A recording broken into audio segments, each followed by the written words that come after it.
Welcome to the Be Ready podcast, a space for parent, community, and classroom educators to come, learn, and share so that children are strong academically and that they develop into successful, thriving adults. Here are your hosts, and welcome to the conversation. Hey everybody, welcome to another episode of the Be Ready podcast. Camila, Jania, it's so good to be back on screen with y'all. Ooh. Great. It's been a minute. It's good to see you guys. It has been a minute. It is great to be back. It is. So for those who don't know, we wanted to make sure we still gave really good content during the summer, but also we needed to rest. So we pre-recorded a lot of stuff in May and June so that these mamas could take a break. So I'm proud of us for prioritizing ourselves and prioritizing rest. Absolutely. So though, school is back in. Is everybody settled in? I don't know that I'm settled, but we're in it. Yeah, we're here now. So we got the school closed, we got the supplies, the 50 million supplies that were on the list. It was a big transition for me because my kids went from private school to public school this year, and the list was like a lot. I'm like, do we really need all these things? I was watching, I saw this video on Instagram where this lady was like going through like a Target kind of store doing the school clothes shopping with her husband. And then it started to be like, okay, this lamp and this candle, right? Just like laughing at all the stuff we have to get. And then by the end, he was like, forget it. We're homeschooling. Just like, that's definitely how I felt about the list. Yeah. I can see that. Yeah, there's a lot of things that go into making sure that our kids are ready. I think there were lots of like different plays off of that of like all of the things that they need.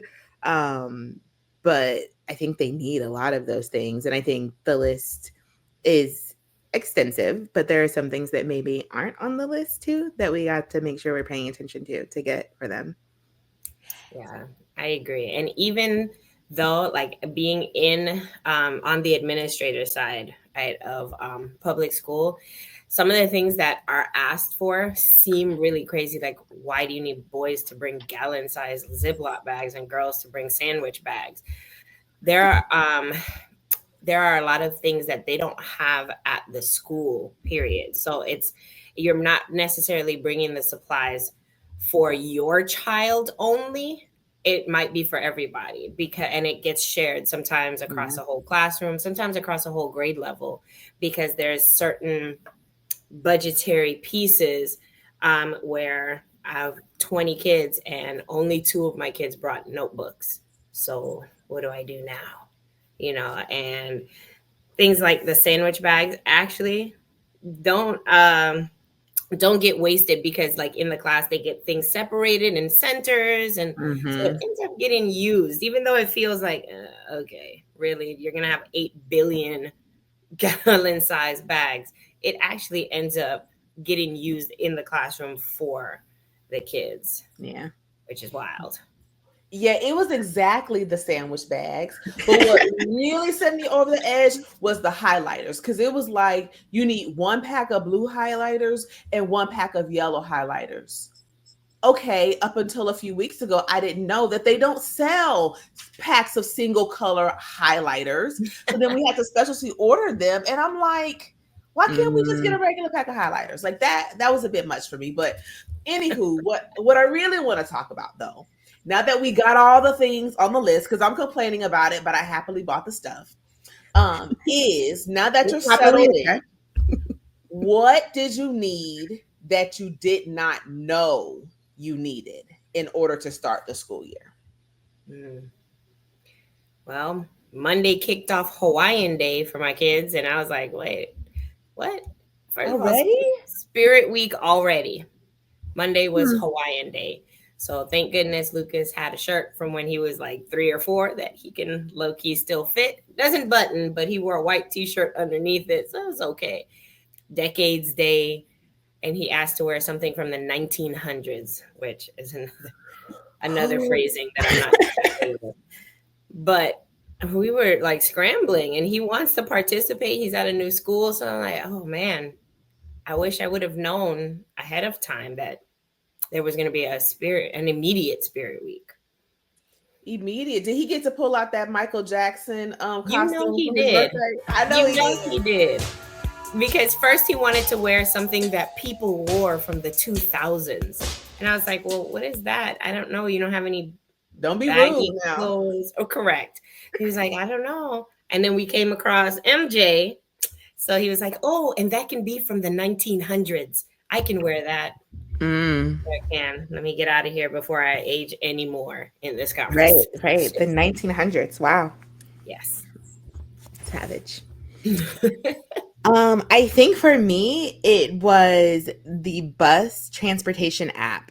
That sounds wild, but in our district, there is an app where I can see the bus that my child is getting on and like, did the bus pick them up? Where is it going? Like, how long will it be till they get there? All of those sorts of things, which is really important now because they're not supposed to have their phones. So it's not like I can track him or that I could call him, those sorts of things. And so I didn't have it downloaded the first day of school. Oh, I guess I should back up and say we transitioned middle schools. We are at a different school this year, so we are not riding together. So like the bus takes him to school now. And so I was like, oh, I need to download all of these apps that the district has so that I can know where my child is and make sure that his bus has gotten him or if there's going to be a different bus or any of those sorts of things. So that was like one big piece that I was like, oh, that wasn't on the list. But it's going to be important that I'm able to communicate with all of the different pieces of my child's education. Yeah. That's important too, because I'm sure it's like a scary time. Lucas doesn't take the bus, but like I'd be like, where are you at every moment? Yeah, it's scary. Yeah, for real. So what I needed and didn't know that I needed was a plan for the car ride and the car line. Y'all, I promise you, I think I spent like 10 hours in the car line the first week. And thank God I had the foresight to take the first 2 days of school off work so I could do that, but it was still far worse than I thought it was going to be. And even though we are a few weeks in, I still have not managed to get to work when I want to get to work because the car line is so long. And then my kids, like they're in different spots, obviously. So my little one, my 3-year-old, has an hour-long commute from like us leaving the house, sitting in the car line, and then driving across town to his daycare. So we've been thinking of like all kinds of stuff to do in the car in the morning while we're driving and while we're just sitting and waiting to like keep everybody entertained. That's a lot. So what have you come up with to do that? Because I think about that and I'm like, oh, I miss driving my kids to school and being able to have like those conversations with them. Granted, it was probably like 8 minutes, not an hour. So what have you come up to do in those times? Like that's Yeah, so it's a lot, but let me say I love the time. Like I would not trade it. But so once we get to the car line, we do like our morning prayer. And then they pray, and it's so funny because Jackson prays and you really don't understand anything that he's saying, and he's like going so fast that you just hear amen and you go with it, but it's super cute. They like to have window parties, so we play like our favorite songs in the morning and like roll all the windows down and just like sing and stuff, and that's fun. We've done audio books. And what else have we done? There's one more. Would you rather? They like playing that game. So just really like talking, but trying to listen. I thought about coming out with a new podcast called like Booster Seat Business, because I know what everybody in second grade is doing. Or either like car seat conversations, because Jackson be saying the craziest stuff. He told me the other day that I needed new tires, and I'm like, why? And he said, so your car can go faster. All you have to do is reach down and push the pedal. I was like, you know what, little buddy, fair, because you have been in the car for an hour. So he's like, there has to be a problem. This lady gotta go faster. So piggybacking on that, I think something else that I wanted to know or needed to know was like how the before and after care program works, and the fact that it's in such high demand that it needs to be done like ASAP, because by the time we got to open house, it's waitlisted. Open house was before school opened. So I have to be at work at 7:30 in the morning.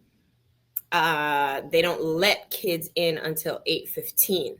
So that's something that I feel like is something that parents need to know and like understand, and how the pricing works, because initially it's like something like $52 for before and after care, which is not a lot. However, the first payment has to have the registration fee, 2 weeks additional, and the week that you're going in. So that week, number one, I did not realize that it was like a thing that got waitlisted, like it's too full.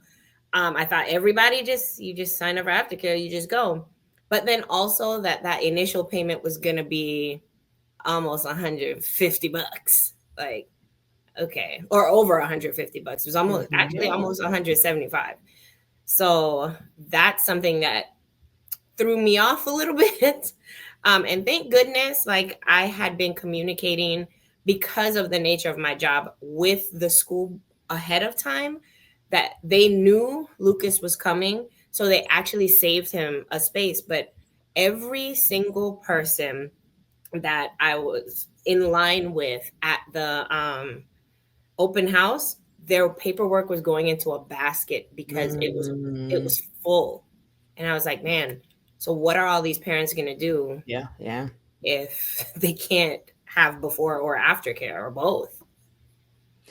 That's tough. That breaks my heart, especially because like buying all these supplies, buying clothes, buying shoes, and now you got to come out your pocket another $170 something dollars for not even like a guarantee that your child might not even get care for the first few weeks. Like, how does that work? Do they hire more teachers? Do kids drop out? Like, that's tough. I have no clue, but I would hope that it would be as simple as maybe like hiring more teachers, but with the vacancy situation, you know, it's hard to get people. And then asking teachers who already work there to like maybe stay after, it's asking for a lot, even if they are getting paid, because that's a long day. So I just kept thinking to myself, like, first of all, the arm and leg that had to come with signing up, I was not prepared for that. You know, you put on a brave face, like, okay, three payments plus registration fee, cool. In my head, I was like, but yeah, it was tough, but we did get lucky. But I do feel it out there for parents who may not have been. Yeah, no, definitely. I think that's like really difficult. I think a way to get ahead of that is kind of like what you were saying, is already having those conversations with the schools. But I know, like, for us, a lot of the places that we do like summer care, right, that they were in programming for the summer, which we have talked about, and like the importance of like not like feeding into the summer slide, like those places sometimes also provide like after school care. And so it is like so important for us to connect our families and our children to these like other community resources, so that if that does happen, that's something that we can then like rely on as well. And so I think that is like looking at the different like rec that is within the city that you live in, or the county that you live in, because that may be an option as well.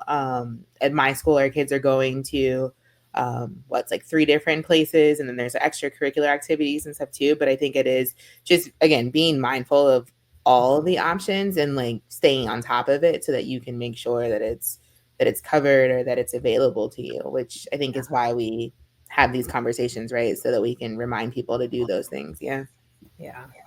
Right. So speaking of being prepared physically, right, whether we're there or with the materials, I think a part of it also is new school year. What should I prepare myself to ask, to create that link, to talk to the teacher? How can I bridge, you know, the village before it turns into trying to bridge gaps? Yeah. I think I'm glad that you said that, because I was thinking, even when we were talking of one of the things that we don't have, or like that's not on the list, is like these relationship building skills, right? Or even the idea of like, you need to have a relationship. Like you can have all of the pencils, all the highlighters, all the gallon sized bags, but if there's not a relationship, that's going to make it really difficult for anybody to succeed in the school year. And so that one looks like the educator, like holding space and opening space and welcoming during open house. But also I got a lot of communication from my child's teachers with like the syllabus and like, this is what's going on and those kind of things. But then also for the parent too, of being able to show up for open house, being able to like reach out and communicate. I know we've sent some emails like back and forth with teachers of just like, hey, thank you for keeping us up to date. And those are like really simple emails, and hopefully will also like keep us in the teacher's mind so that if something does happen, which hopefully it doesn't, but we've already like started that communication and those pieces. And so I think it's really important for teachers, one, to connect, but also as parents, like and there are some emails that we can share, like some templates too that we've got like for parents to send out and say like, hey, I just wanted to check in, it's been like the first 3 weeks, those kind of things, which is a small note, but I think it's really important too. I know with my younger child, kindergarten, his teacher's not sending us a lot of emails, but they do have a planner that comes home every day. And so she'll put in a smiley face for like kind of how his day was. There's like a whole code of what that means. I sign it. But then on Fridays too, like I've sent her a note of just like, hey, like this is something that Austin said was really great this week. Like I really appreciate that. And then she'll write back and say like, thank you. And so not something that is earth shattering or like you need to have all of this like background to do, but kind of just, I don't know, staying present and letting the teacher know that you're present as well. So as the weeks go on, as the honeymoon phase starts to fade away, as we're seeing things, then we've already built those lines of communication and we can keep like using them. Yeah. I think that's gold. I call it like passive advocacy, or building that relationship currency, because we talked in previous podcasts about like advocating for your kids. Here are the questions that you ask, here's what should be happening. But the truth is that advocacy should not start when there's a problem. It should start passively building the relationship. So me, my child, the expectations I have for my child, which I think helps kids from falling through the cracks a little bit. And so when there is a challenge, it's a little bit easier to address it because we already have that relationship. Absolutely. And I think for us in particular, or underserved communities, I think it also it closes an opportunity gap, because then you're building a network. And I think as a student, going through high school in a neighborhood that I did not live in, going to college, being a first generation college student at a PWI, the network is what I didn't have. And so this, I think, like shows my kids how to build a relationship with, their teachers, and helps them have the skills and the network that they need to be successful. Right. Yeah. I think that's so good. Even thinking about once they get to college, if they have seen you talking to their teacher and building a relationship with their teacher, it kind of takes away like some of that like power differential, right? And it's like, this is a person that's on my team. And so, yeah, of course I'm going to talk to my teacher. Like I've watched my parents talk to my teacher. Like I've been included in some of those conversations. That's a really good point. Yeah. Yeah. I think it also, go ahead, Camila. No, I was just gonna piggyback on what you were saying, Deshawn, because I like the term passive advocacy, and I like the way that we can start to build that as parents, just like Jania was saying with like those positive notes, because teachers work really, really, really hard, and especially after the first couple weeks of school, they are exhausted. Because I know I'm exhausted as a parent. But to hear or read like a little note that said, oh, Austin really loved this in your class this week. Thank you for being a great teacher. I feel like that's going to go miles and miles and miles to begin that relationship, so that if something a little bit tougher has to be discussed, that foundation is already there and that rapport is already starting to be built. And then the conversation may be a little tougher, but it goes down a little easier. you know, or the teacher knows that they can say what they need to say to you because you've, you know, started that friendly relationship. Right. Yeah. There's some trust there for sure. Yeah. And I think no matter what your availability is, because we all have different commitments, there's something that we can do, right? Like it send a message in the app. It could be write a handwritten note and send it to the teacher, volunteering if you have the time. In addition to the long school supply list, we also got an Amazon wish list, which I spent so much money at the beginning of the year. I was not buying anything off of the Amazon wish list the first week of school, but now that we've settled in again and we've went through a few pay cycles, now, you know, I can buy a little something off the Amazon list, not everything, but just one thing to say like, hey, you know, like I'm thinking about y'all and I'm invested. I think also early communication, like I've already messaged one of Cameron's teachers in the app because she sent home, so he's in a dual language school, and she sent home this like worksheet that has this whole paragraph in Spanish, and we were both like, he'd seen it before in class, but I was like, he can't read this. Like I can kind of decipher it from, you know, taking Spanish in high school and stuff like that. But so I helped him with it. But then I also sent her a picture of what I did to help him and was like, hey, like this is how he felt when he saw the homework. This is what I did. But I don't know if this is the best way to help him learn a second language because I don't teach people how to learn a second language. So please advise. And I was like, you know, he tells me that his days are great, but can you share a little bit about his disposition? Because I don't know if he's telling me what he hopes that I, you know, that what he thinks I hope to hear, or if he's actually having a good day. And so I was glad that I did that because she, you know, told me a different way to help him, but also said that like he seems happy, he's participating. So I kind of got like a little academic and a social check-in with one of his teachers, and I think kind of open the door because we also don't know what teachers don't know about our kids. Right. So when we went to meet the teacher, I told her, you know, this is his first year at the school, and she was shocked. So he's like, you know, in second grade, but he's in a dual language school. So other kids have been like speaking Spanish since kindergarten, and he's coming in second grade. So he's going to need extra support, but that's not something that she knew or thought of. So I'm glad that I shared that. And so I also want to encourage, you know, other parents to do that too. Like we don't want to tell all our family business, but I think it's important to like share enough about your kid, about their preferences, you know, their skills, a little, you know, their personality. So to help the teacher build that relationship, I think that's important. And that's something that I wasn't necessarily prepared to share when I went to like meet the teacher and they asked, you know, what else do you want to tell us about your child? I was kind of like, but hindsight, I would have been prepared with something. Yeah, I think that's a great point. Because the teacher can also help to further the things that we do at home, right? To make the village even stronger. At Lucas's Meet the Teacher, I shared with her because we're really big on in the house speaking up for yourself, advocating for yourself. When you need something, you have to say it. And if you don't like something, find a respectful way to say it. It doesn't mean you got to do it and be unhappy about it. There are some things you just have to do, but advocate for yourself because you never know. And we've adopted the closed mouths don't get fed type of mentality.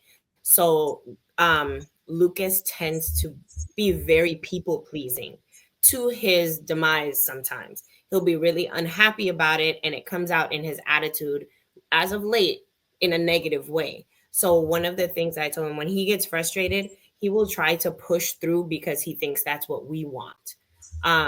So he'll be like crying, like huffing, puffing, and frustrated, and just really spinning his wheels in circles, not getting anywhere. So I explained to his teacher that this is something that we're working on, the positive affirmations, to let him, for him to feel like, okay, this is a safe space. Like he can take a break if he needs to, but he has to advocate for himself. When he feels himself getting frustrated, he has to say, can I just take a moment and drink some water?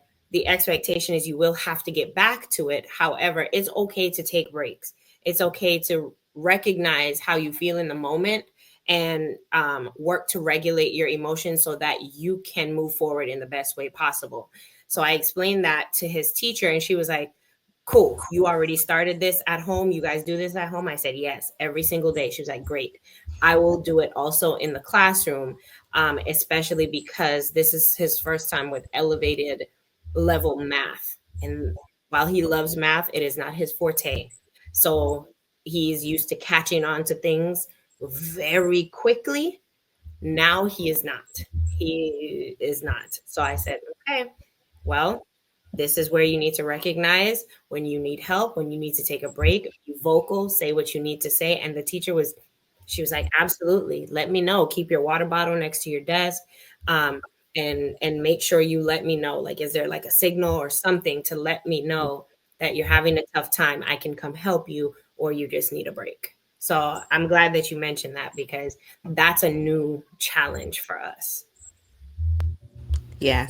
That's just another thing that's like not on the list, right? Of some of those like social and emotional like readiness skills, because I think we think about the pencil to gallon bag, but not necessarily like how is my child going to communicate that they have needs? How are they going to manage their frustrations? Like what are the things that I need to put inside their backpack per se, so that they have those skills too. I think that is something that's really huge in making sure that they have that when we go to school. And so like I really love the idea that you talked to him about like regulating his emotion. Like what does he need to do? Like you can ask for water, those sorts of things. Because I think we have kids, a lot of kids, right, that want, well, every kid wants their teacher to like them. And so to some extent that does like lead them to maybe people pleasing and not speaking up for themselves. And so instilling that in our students or in our children so that they can ask for what they need in an appropriate way is super important, I think, for every grade level. Because even working with like middle schoolers, sometimes they ask for things and it's not in the most appropriate way. And not all of our educators can like read through that. And so being able to teach your children like, hey, it's okay for you to ask for what you need. We just have to make sure that it's in like the appropriate space and that you do that too, because it's at the end of the day, like you've got to be safe. And I love that the teacher even is like willing to help with that too. I like the idea, Deshaun, of like sending the information about your child to the teacher, but I think it'd be really awesome too for teachers to ask some of those things.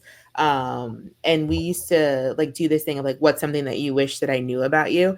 And yes, you can do it like right then in that moment, but also like I've had teachers that had it as kind of like a comment box, or like they had it at the bottom of their email and it was like a Google form, so that anytime a parent wanted to share something, they could go ahead and like share that information, right? Because our family right now in August may be very different than our family in December. And so that's something that I want to be able to share, but having those open lines of communication, both initiated from parent, but also from teacher, are going to be really, really helpful. Yeah, that's true. I think one thing I want to point out is that this conversation we've been having is not only important for kids who are in grade school. I think this also relates to kids who are going into early learning environments too. So this is like a birth through 12th grade conversation. So I just want to point that out so that people with the littles don't feel left out. Because one of the things I think really relates, Camila, is your comment about how you shared with the teacher the routine that you guys were doing at home so that she could implement it at school.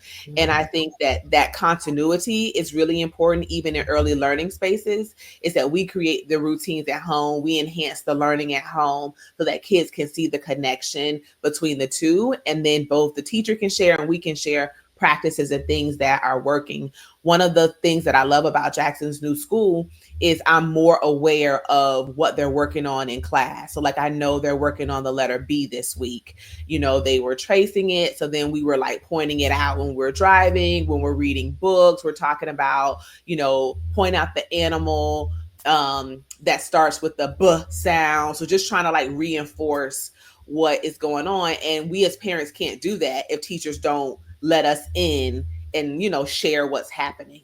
Right. And so I think like, you know, a couple other keys to communication for any age child would be the first, to start early so that the teacher knows that you want to be a part of your child's education. Communication and, you know, create those routines and that consistency. But I would also say collaboration. So like when there is a problem, problem solving together and remembering that like we bring a perspective of our kids that the teacher might not see and vice versa, and figuring Right. out how to navigate that together. Yeah, that's true.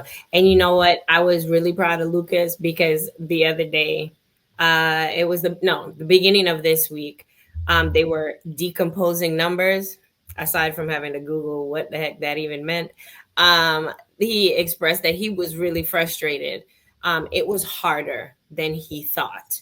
And he didn't get it. He told me he was really frustrated because it was hard. And even by the end of the lesson, he still didn't get it. But he did raise his hand and tell his teacher he needed to take a break and get a drink of water. And she came, he said, and then she rubbed my back and she said that I could go to they have a calming corner, where he just like sat, wrote down how he was feeling, and then came back. And again, he didn't quite he wasn't perfect at it. They were just starting it. He didn't get the answers correct, but he did build his capacity to be able to continue working through it.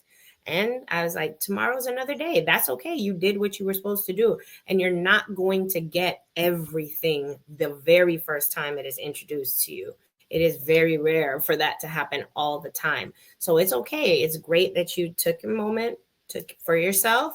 You recognize that this was hard, regulated your emotion, let it out on the paper, and got back to work. He was like, yeah, it was cool. She said we're going to do it again tomorrow. So I hope I can do it again. I was like, you will. Good job.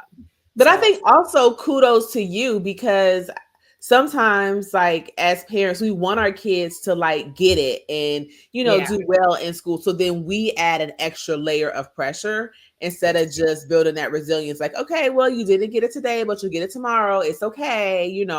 So you could have been like, oh no, we about to skill and drill until you figure it out. And you didn't do that. And I think that's really important. Yeah. Well, let me tell you, you remember the episode where we had Vernica Beard on the episode? After she, when she was talking us through and she said, talk to your kids, be prepared for the answer, but ask them, is there something that I'm not doing as a parent? Or is there something I should be doing as a parent? And I took that to heart. And I asked Lucas, is there something that I am doing? Is there something that we are doing that is making you feel some type of way? He had a difficult situation. And he told me he feels like he has to be perfect and we expect him to be perfect. And that was like a light bulb moment for me, because I'm like, what do I? And then thinking about it, like it's like, Lucas, clean up your room before we leave the house, do this, do that. And it was all in the realm of let's be neat and tidy and in this little box. I didn't like that at all, but I was prepared. And so we had that conversation. We continue to have those conversations. So I'm really, really mindful of not putting too much pressure on him and keeping my expectations high, but not making it feel like he has to be perfect at every step of the way. It's okay if your room is dirty throughout the day.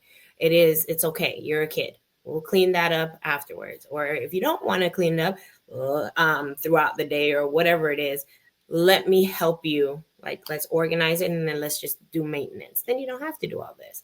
So that was just nod back to us when we had that one, because it was eye-opening and powerful for me.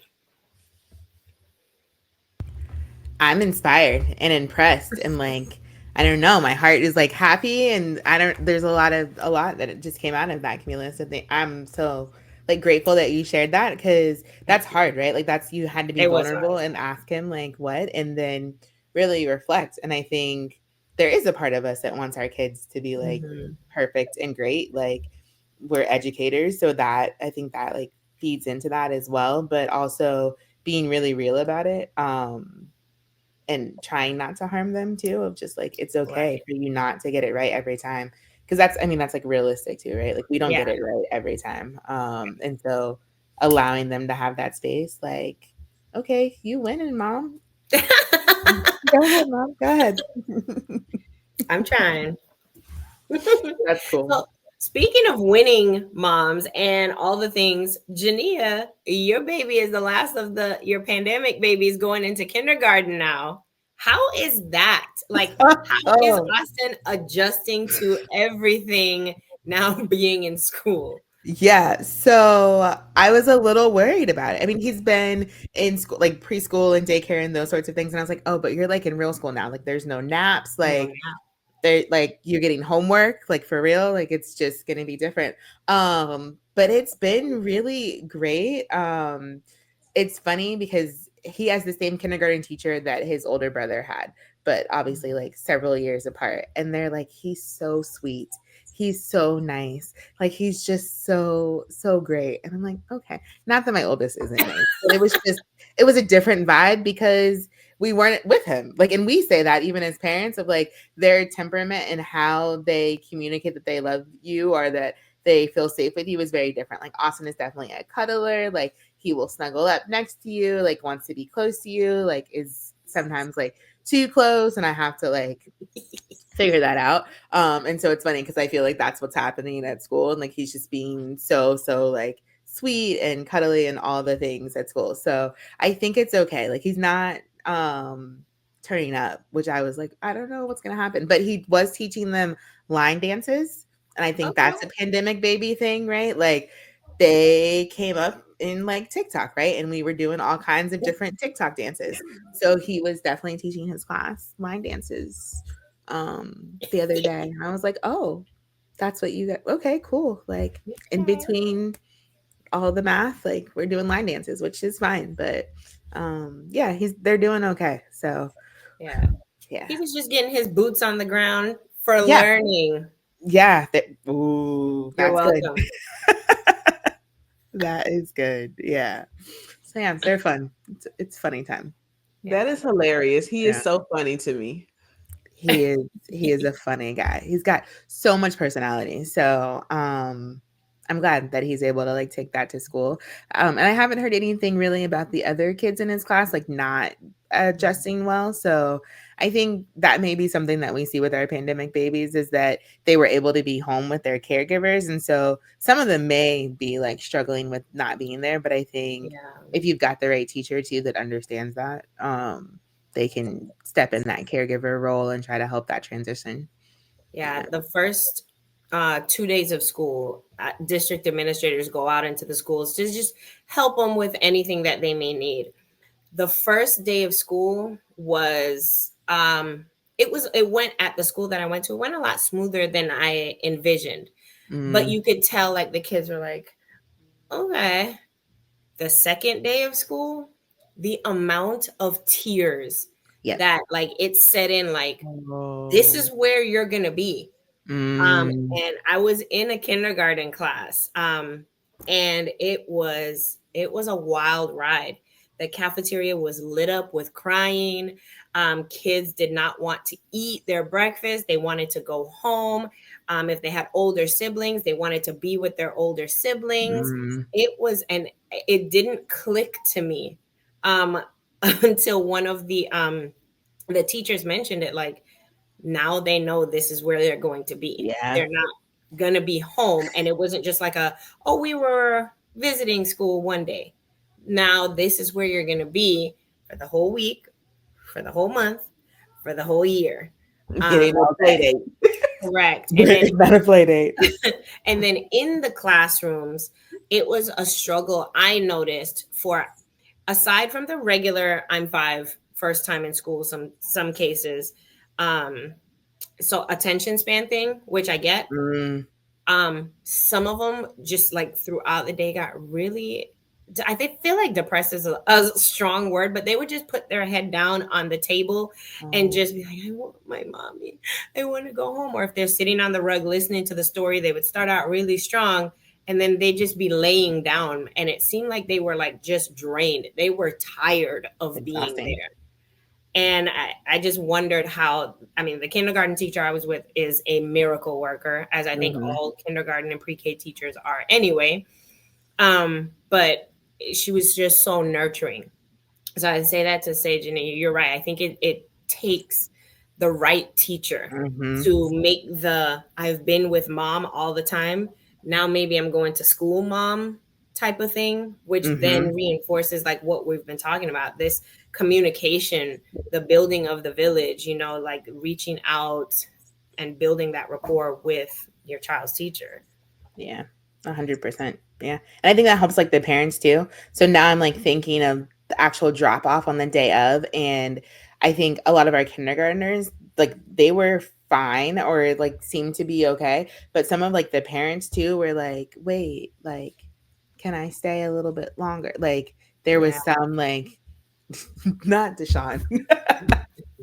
But there was that like, oh, like even one mom said, okay, I think I need to go have another child. And I was like, you have fun with that. I'm going to work. Oh, no. So I think no. Don't do it. So I think that's a piece too. I was like, that's not for me. That's not what I'm getting from this situation. Yeah. But I do think that helps with like parents, like teachers too. The teacher being the right teacher to say like, hey, they're doing okay here. So yeah, that's fun. I think it's also knowing that like you picked the right spot and your kid is okay. So like with Jackson's new school, we went the week before. We had our whole family had a little play date in the class while the other kids were in there, and he had such a good time that he was like, I don't want to leave. So we're like, great, we'll be good to drop him off Monday. Monday came and he was right up on my leg. Then Tuesday came and he was right up on my leg. And part of me was like, are you kidding? Like I thought this was going to, you know, be okay. But also I knew that like it's a transition, it's a new place.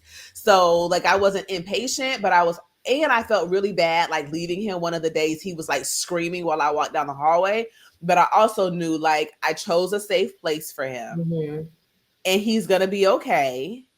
And I got to go to work. Like, so it's almost like parents like flipping that switch, you know, like if you have the luxuries, you know, to be able to stay, that's great. But like, I think if you don't, like, you just got to trust, you know, like spend your time picking the right spot so that when that challenging time comes, you know, you can walk away and your kid is okay. But I think y'all comments also expands my definition of readiness. I see all these, you know, ads and stuff about like, okay, making sure your kid can write, and okay, my kid is 2 and they can read on a 9th grade level, and you know, all that stuff, which wonderful, but like, are they emotionally ready? Are they socially ready? Like there are other things that go into readiness than just the academic pieces.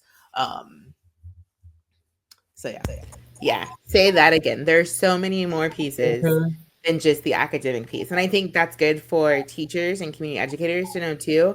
I had a lot of like new teachers that were coming and they're like ready to do their rooms and ready to write their lesson plans and like all of these things. And I'm like, hey, have you thought about how you're going to like build a relationship with the kids? Like, how are you going to make this a safe space for them? How are you going to show empathy? Like, what are you going to do to connect with them that maybe has nothing to do with these standards? Because you've got to have that relationship.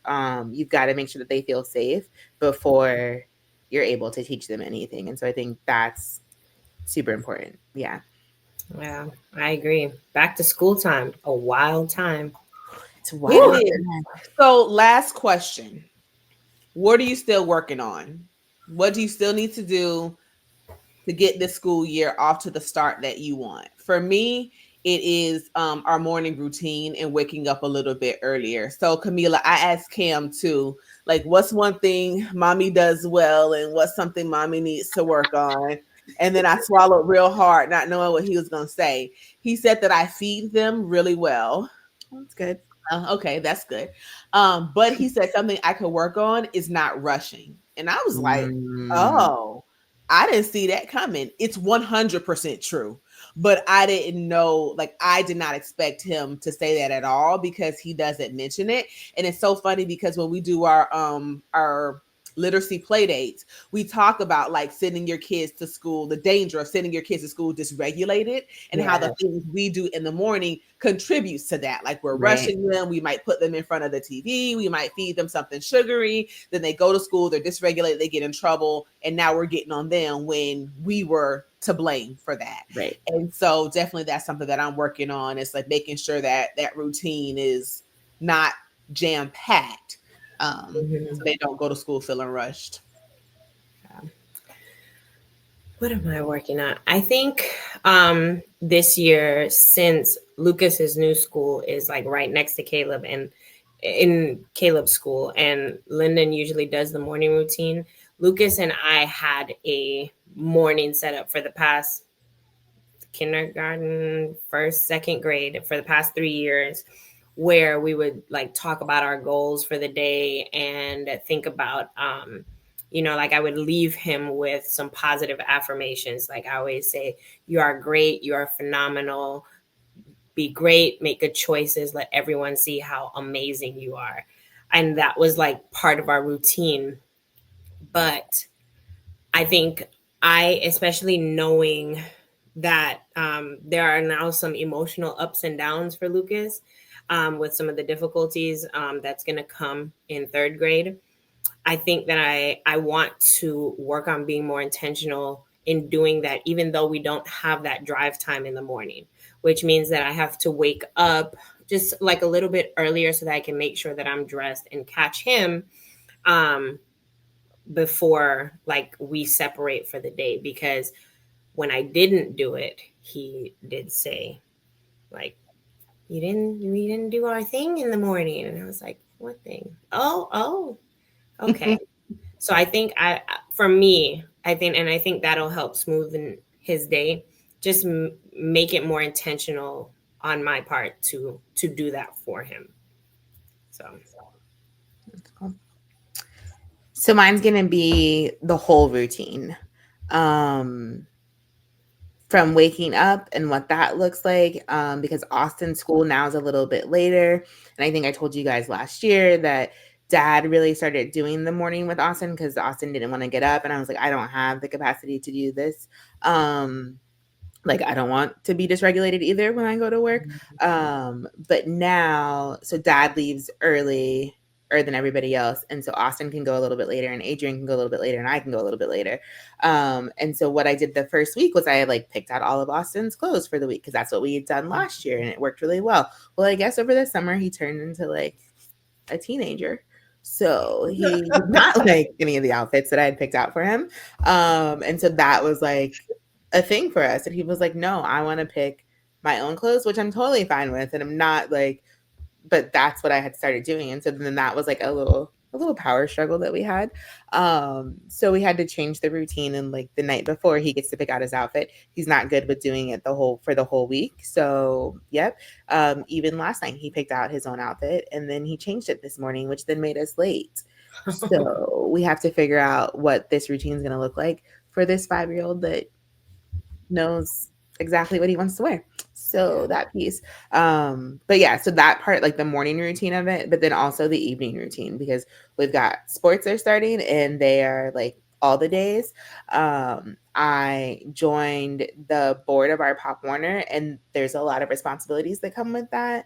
That I think during the summer it was like cute. And then I was like, oh wait, now I like work, I teach, like all these things that are happening. So just figuring out what the evening also looks like so that we're eating before like 10 o'clock at night and everybody can go to bed and those sorts of things. So it's kind of just feels like school just like dropped in the middle of like what we had, a good thing we had going on. But I guess that's how summer and fall work. So that's how the kids feel. Yeah, like, yeah, right. I'm like summer was working just fine. Right, we were doing fine, and so just revamping the entire routine, and like holding space for them to be their selves, in that routine. Yeah, you know what? Like our routine throughout the day works really well, but it worked really well with second grade level homework. As you said that, the expectation for Lucas's homework, and I fully love it. It's his teacher gives him reading and math homework, a packet to work through the week, and it's not a lot if you break it up. Okay. And we are navigating through that because now it's a whole like annotation type of thing, like in depth for the questions and answer choices for each question when it's reading and each question when it's math. So like the question that Lucas would read that would take him maybe 2 or 3 minutes to answer now is legitimately taking us like 10 minutes a question because of the depth of the rigor of what he now needs to do. So yesterday was a struggle. He had his belt test at karate, which didn't end till after 9 for us to get home for him to eat. We were doing homework till almost midnight, and he slept past his alarm this morning. So I think, and I told him, like, we just need to, now we know what it's going to be like. Next week, we can plan it out to do it a little bit better because he wants to do karate. He brought home a thing for flag football at the school. And I was like, you can't be all the places all at once. Of course you can. You don't need to do anything else. Right. So it's like, okay. That sounds like my boys, literally. Like, can we do lacrosse now too? No, like there's not enough time. And even with like the transition of school, so Adrian's school is a lot further now. So you used to get home at like 4:15. Now you're not getting home till like 5. So that's a big chunk. And then you got to go to sports. Like they're all these, but they just keep adding on things. I don't think they understand. Like they don't. No, I love that for them. It's a good life they live. Right? It's a good life they live. Oh, well, what's that? Well, I will close in saying that y'all are not alone in the evening routine too. I won't elaborate. I'll just second everything that we are still trying to figure that out. And there may or may not have been a couple of homework meltdowns this week. Okay. So, same boat. And I feel like what we should talk about next time is like how we're taking care of ourselves in the midst of all of this. Because I know one thing I have decided is I need everybody sleep by 9 o'clock because I don't want to see children past 9 o'clock. Correct. So, okay. I'm working on it. That sounds great. But I don't even know what that would look like, but cool. Yeah. So, I mean, I don't know what it looks like either. That's just what I want. I'm working on it. Okay. Like, wow, you must be doing it, Deshawn. But yeah, no, I'm not. But yeah, so thanks for joining. Thanks for watching. Like, share, comment, because we really want to create this space. Because we really are all in this together and we learn from each other. So thanks for listening and see you next time. Peace out, Thanks, y'all. guys.